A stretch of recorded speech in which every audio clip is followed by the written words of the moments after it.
Hello students of class 9th, welcome in my class. आज start करेंगे बेटे force and laws of motion का lecture number 1। तो फटाफट कॉपी और पेन उठा के राइट डाउन करना स्टार्ट करें और समझना स्टार्ट करें।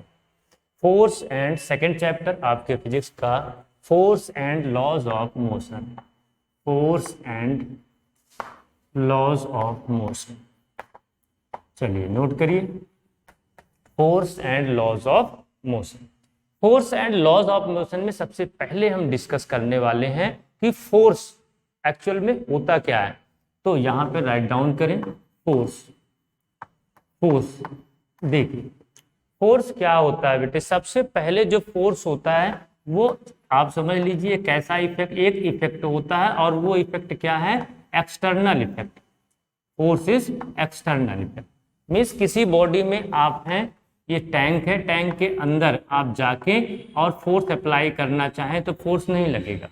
क्यों फोर्स नहीं लगेगा? क्योंकि जितना आप उस पर प्रेस करेंगे उतना ही आपका रिएक्शन उसको मेंटेन कर देता है, जिस वजह से एक्शन जितना करेंगे रिएक्शन उतना मेंटेन कर देगा और फोर्स नहीं लगता है। तो फोर्स कब लगेगा? जब एक्सटर्नली आप इस पे किसी बॉडी पे एक्सटर्नल से बाहर से आप फोर्स अप्लाई करेंगे तब फोर्स उस पे अप्लाई होगा। तो फोर्स कैसा हो इफेक्ट है? एक्सटर्नल इफेक्ट है। एक्सटर्नल इफेक्ट दो फॉर्म में एक्सटर्नल इफेक्ट हम कर सकते हैं, या फोर्स लगाना हो किसी चीज को पुश कर सकते हैं या फिर पुल कर दे, तब तो ये फोर्स लगता है। तो फोर्स का क्या इफेक्ट है? पुश या फिर पुल, दो फॉर्म में होता है, एक पुश या फिर पुल। तो इसको मिला के हम इसकी डेफिनेशन बना लेते हैं कि फोर्स इज एन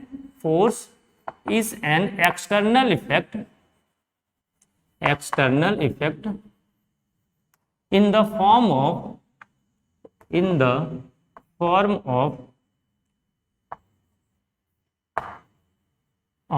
push और pull।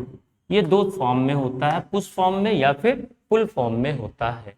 Force is external effect in the form of push और पुल। तो फोर्स लगा के किसी बॉडी पे हमने फोर्स अप्लाई किया, टेबल पे फोर्स लगाया, टेबल क्या कर गया? मूव कर गया। तो इसका मतलब इस पे फोर्स हमने लगाया।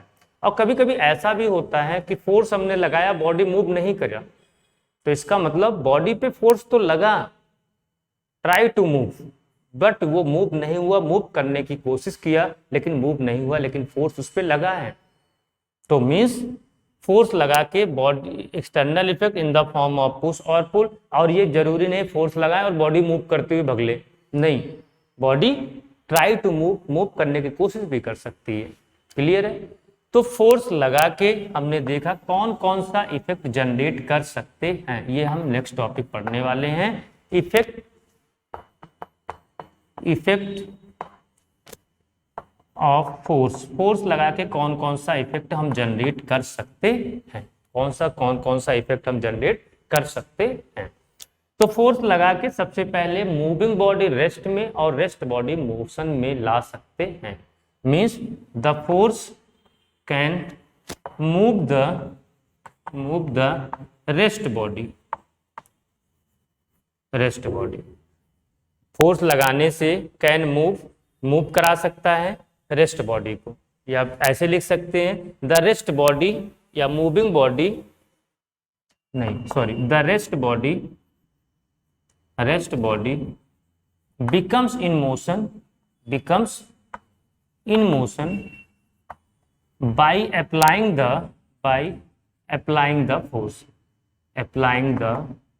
force। फोर्स लगा के जो रेस्ट बॉडी है उसको मोशन में हम कर सकते हैं। और क्या इफेक्ट हम जनरेट कर सकते हैं? सेकेंड थिंग्स हम देखते हैं।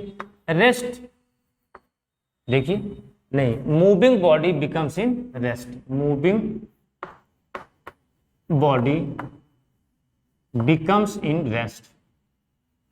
रेस्ट में कर सकते हैं। अगर कोई मोशन कर रहा है तो उसे रेस्ट में कर सकते हैं। कोई ऑब्जेक्ट आ रहा है, आपने फोर्स लगा दिया और वो रेस्ट में आ गया, या कोई रेस्ट बॉडी है, आपने फोर्स उस पर लगाया और वो मूव कर गया, ये इफेक्ट जनरेट हो सकता है। थर्ड क्या इस पे इफेक्ट जनरेट हो सकता है कि मूविंग बॉडी की डायरेक्शन को फोर्स लगा के आप चेंज कर सकते हैं। कोई बॉल है, बॉल आ रहा है, क्रिकेटर के पास, प्लेयर के पास, क्रिकेटर प्लेयर के पास, और उसने बैट से फोर्स लगाया और बॉल की जो डायरेक्शन थी वो चेंज हो गई। वो डायरेक्शन क्या हो गई? चेंज हो गई।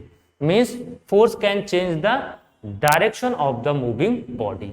You can write as force can change the direction of the moving body. Direction of the moving body. Moving body के डायरेक्शन को भी चेंज कर सकता। और क्या कर सकते हैं? फोर्स लगा के बॉडी के शेप और साइज को चेंज कर सकते हैं। फोर्स लगाया, फोर्स लगाने से बॉडी का शेप और साइज क्या हो गया? चेंज हो सकता है। शेप जो था वो भी चेंज हो जाएगा और उसकी साइज को भी हम चेंज कर सकते हैं।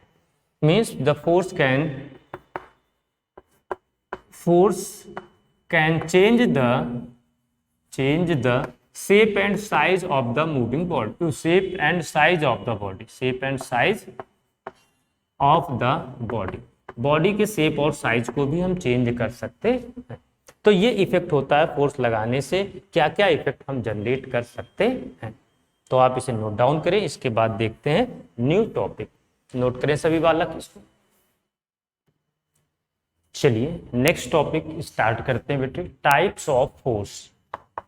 Types of force. Force mainly कितने टाइप्स के होंगे? 2 टाइप्स में हम कैटेगराइज करते हैं। एक तो होता है बैलेंस फोर्स, बैलेंस फोर्स, और सेकंड क्या कहलाएगा? Unbalance force. Unbalance force, balance force और अनबैलेंस फोर्स, 2 टाइप्स के फोर्स कैटेगराइज करेंगे। First is known as balance force and second is known as unbalance force. तो बैलेंस फोर्स होता क्या है? सबसे पहले हम डिस्कस करेंगे अबाउट बैलेंस फोर्स। तो बैलेंस फोर्स होता क्या है? यहाँ पे हम देखते हैं कि किसी बॉडी पे अगर कई फोर्स हमने अप्लाई कर दिया, एक यहाँ से फोर्स अप्लाई हो गया F1, F2, F3, F4, suppose there are many force apply on the body. Body पे बहुत सारे फोर्स अप्लाई किए गए हैं। तो रिजल्टेंट का मतलब सभी फोर्स का अलजेब्रिक सम, सभी फोर्स का अलजेब्रिक सम। देखो फोर्स कैसी क्वांटिटी होती है? फोर्स क्वांटिटी कैसी होती है? Vector quantity. कैसी क्वांटिटी होती है? वेक्टर होती है। इसमें मैग्नीट्यूड और डायरेक्शन दोनों प्रेजेंट होता है। मैग्नीट्यूड और डायरेक्शन दोनों प्रेजेंट होता है। एक ऐसी क्वांटिटी होती है, वेक्टर क्वांटिटी होती है। और इसकी जो एसआई यूनिट होगी, एसआई यूनिट क्या होती है? न्यूटन होती है, जिसे हम एन, कैपिटल एन से डिनोट करते हैं। इसकी एसआई यूनिट क्या होगी? न्यूटन होती है। तो मैग्नीट्यूड का सेंस होता है कि अगर किसी बॉडी पे हमने जैसे 10 न्यूटन, 20 न्यूटन इसका फोर्स लगा दिया, ये तो मैग्नीट्यूड होगा। डायरेक्शन कि हमने किधर लगा दिया 10 न्यूटन का फोर्स? ईस्ट डायरेक्शन में लगा दिया, ये इसकी डायरेक्शन, मैग्नीट्यूड और डायरेक्शन। तो ये वेक्टर क्वांटिटी है। वेक्टर क्वांटिटी को ऐड करने का तरीका अलग से होता है। स्केलर क्वांटिटी को, जैसे स्केलर है मास m1 2 kg और दूसरा मास हमने ले लिया 5 kg, ये स्केलर क्वांटिटी होती है। तो हम कहेंगे 2 + 3, टोटल मास कितना हो जाएगा? 5 to 7 kg, but means m1 + m2। लेकिन फोर्स को ऐड करने का जो तरीका होगा, ये वेक्टर क्वांटिटी है, उसका मेथड अलजेब्रिक सम होता है, उसको अलग तरह से ऐड करेंगे। यहाँ हमें सीखने की इसकी जरूरत नहीं है, बस इतना जानना जरूरी है कि हाँ इसको ऐड करने का तरीका अलग होता है। तो इसका algebraic sum means summation of all forces कह सकते हैं, या फिर कह दिया resultant of all forces. Resultant of all forces, सभी फोर्स का सम अगर 0 है, सम फिर से बता रहे हैं कि इसका सम करने का मेथड अलग से होगा, अलग तरीका है। तो resultant of all forces is 0। अगर 0 है किसी बॉडी पे लगने वाला, तो हम कहेंगे इस बॉडी पे कैसा फोर्स वर्क कर रहा है? Balance force. क्या कैसा फोर्स वर्क करेगा? Balance force. Means you can write the resultant of all forces work on the body is 0। अगर 0 है then this force is known as unbalance force. ये फोर्स क्या कहलाएगा? अनबैलेंस फोर्स कहलाएगा। Means ऐसे भी कह सकते हैं समेशन ऑफ ऑल फोर्सेस क्या होना चाहिए, जीरो। समेशन, ये समेशन का साइन है, समेशन का sense sum of all forces zero होना चाहिए। तो अगर इस तरह की कंडीशंस बन रही है तब ये कहलाता हमारा बैलेंस फोर्स। क्या कहलाएगा, बैलेंस फोर्स कहलाएगा। ठीक है, इसे नोट करें। फिर देखते हैं अनबैलेंस फोर्स। इसमें कुछ पॉइंट्स और रह रहे हैं, उसको आप नोट कर सकते हैं। इसमें क्या पॉइंट रह रहा है, अगर किसी बॉडी पे बैलेंस फोर्स लगा है, अगर किसी बॉडी पे बैलेंस फोर्स लगा है तो रेस्ट में है अगर बॉडी, तो वो रेस्ट में ही रहेगा फोर्स लगाने के बाद। अगर मोशन में है तो वो उसी तरह से यूनिफॉर्म मोशन करता रहेगा, या एक्सेलरेटेड मोशन है तो एक्सेलरेटेड मोशन करता रहेगा। जिस तरह का मोशन वो कर रहा है उसी तरह का मोशन करता रहेगा। किसी बॉडी पे रेस्ट में है, फोर्स लगाया अनबैलेंस फोर्स, तो बॉडी रेस्ट में ही रहेगा। मोशन में है तो मोशन में रहेगा, मीन्स ये चेंज नहीं होगा। ये दोनों पॉइंट क्या होंगे, does not change, does not change.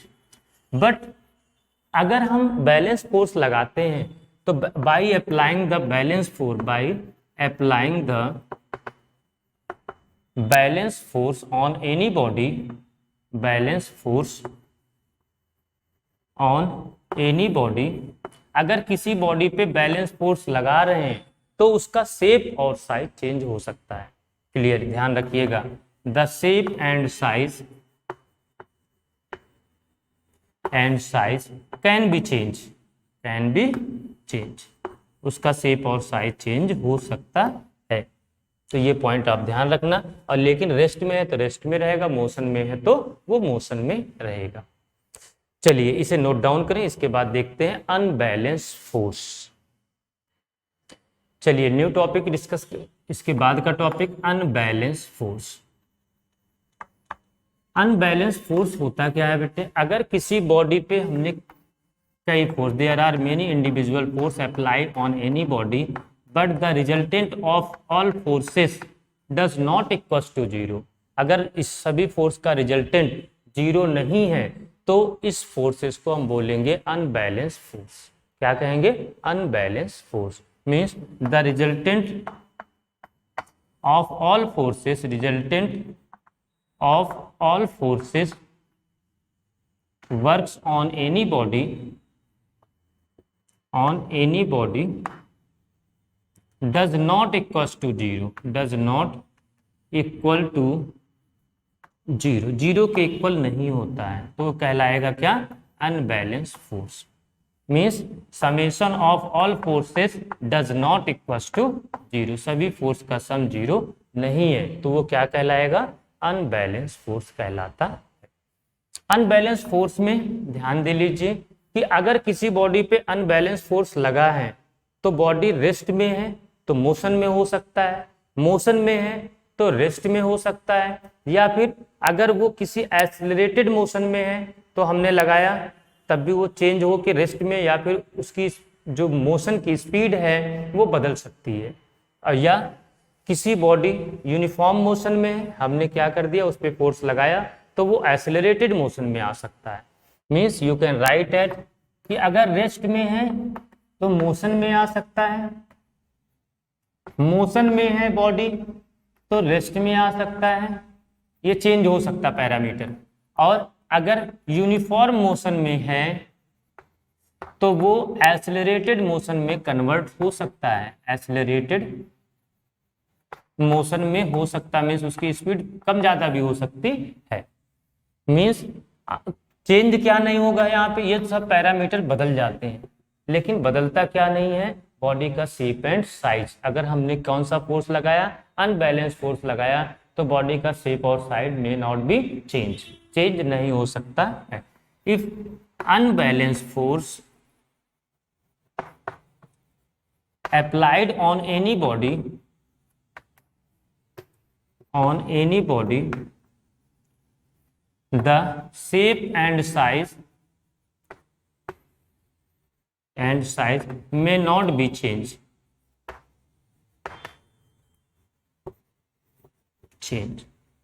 Clear है यहाँ तक? यहाँ तक सभी को समझ में आ गया होगा।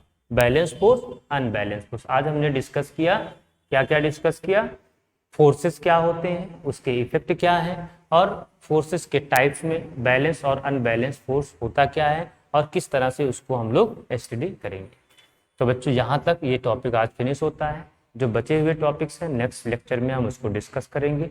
अभी तक जिस बच्चों ने चैनल्स को सब्सक्राइब नहीं किया है वो चैनल्स को सब्सक्राइब कर लें और वीडियोस को लाइक एंड शेयर करें। बेल आइकन की बटन जरूर प्रेस करें जिससे जो भी नोटिफिकेशन होगा वो आपके मोबाइल पे शो करने लगेगा या लैपटॉप पे शो करने लगेगा। चलिए नोट डाउन करें इसे सभी।